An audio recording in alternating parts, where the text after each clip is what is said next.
जय भोले की। भाइयों बहनों एवं मित्रों, रवि लांबा का नमस्कार स्वीकार करें। आज हम चर्चा करेंगे ईश्वर बहुत दयालु है। भाइयों, एक राजा था, उसका बहुत बड़ा बगीचा था। उस बगीचे के अंदर एक किसान परिवार रहता था जो कि उस बगीचे की पूरी देखभाल करता था। किसान रोजाना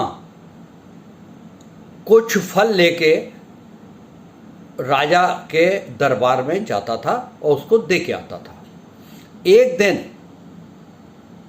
किसान ने देखा, पेड़ों की तरफ देखा तो वहाँ पे जौन सा है अमरूद थे, बेर थे, नारियल थे, अंगूर थे, ये सारे पके हुए थे।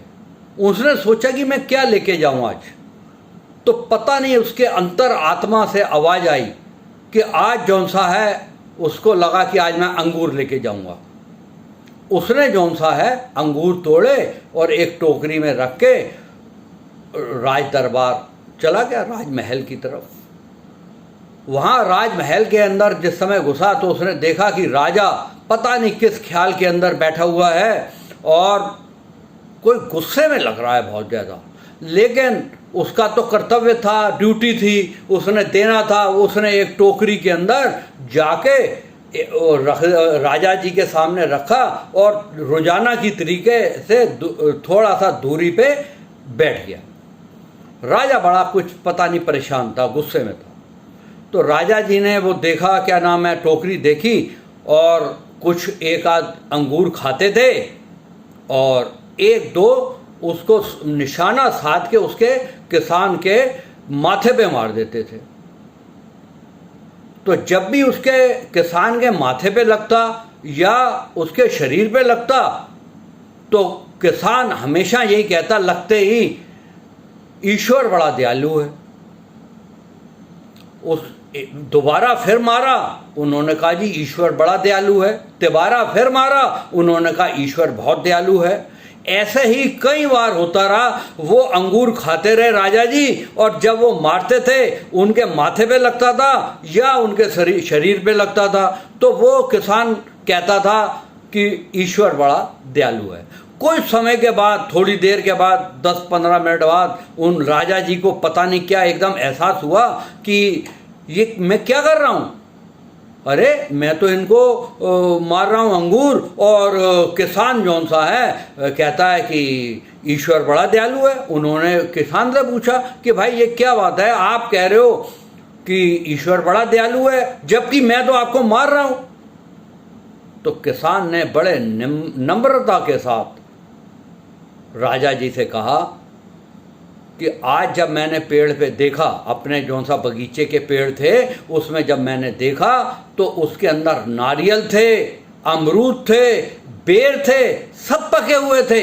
पता नहीं मेरे अंदर से क्या अंतरात्मा की आवाज़ आई कि मैं तो अंगूर लेके आया। अगर मैं बेर ले आता, अमरूद ले आता या नारियल ले आता तो मेरा क्या हाल होता। तो पता नहीं क्या प्रभु ने मेरे को आज बुद्धि दी कि आज जौन सा है मैं अंगूर ले आया। तो इसलिए ईश्वर बड़ा दयालु है। भाइयों, पिछले जन्मों में जो हमने कर्म किए हुए हैं और वो कर्म हमारे साथ आते हैं, जो कि मैं पहले भी आपको पिछली वीडियो में भी कई बार बता चुका हूं कि उसके 50% जो कर्म हैं वो हमारे साथ आ जाते हैं। तो आप अगर सोचें कि वो जो दंड लिखा हुआ है, सपोज हमारे उन कर्मों के अंदर जो कर्म फल हम लेके आए हैं, उन कर्म फलों में दंड लिखा हुआ है, तो वो दंड अगर हम यहाँ पे कोई भी अच्छा काम करते हैं तो वो प्रभु उसका प्रभाव कम कर देते हैं या माफ कर देते हैं। तो कितने दयालु हैं हमारे प्रभु ईश्वर, आखिर कितने दयालु हैं। हम कितनी गलतियां करते हैं, रोजाना गलतियां करते हैं और रोजाना माफी मांग लेते हैं, हे प्रभु मेरे से गलती हो गई, हे प्रभु मेरे से गलती हो गई, और प्रभु देखो माफ करते हुए आते हैं। तो ईश्वर इतने दयालु हैं, इसलिए जो भी कर्म हम करें वो अच्छे ढंग से करें, अच्छे करें, लोग निस्वार्थ करें। तो वो जो पुराने हमारे कर्म चलते आ रहे हैं वो हमारे या तो उसका प्रभाव कम हो जाता है या प्रभु हमें माफ़ कर देता है। भाइयों बहनों, अगर आपने मेरा चैनल सब्सक्राइब नहीं किया है तो प्लीज़ कर लीजिए, जिससे कि काफ़ी वीडियोस आ रही हैं और जैसे ही मेरी नई वीडियो अपलोड हो तो वो आपके पास पहुंच जाए। और अगर आपको ये विषय अच्छा लगा है तो आप इसे लाइक कर दीजिए और शेयर कर दीजिए, जिससे कि और लोग भी इसका फ़ायदा उठा सके। जय भोले की।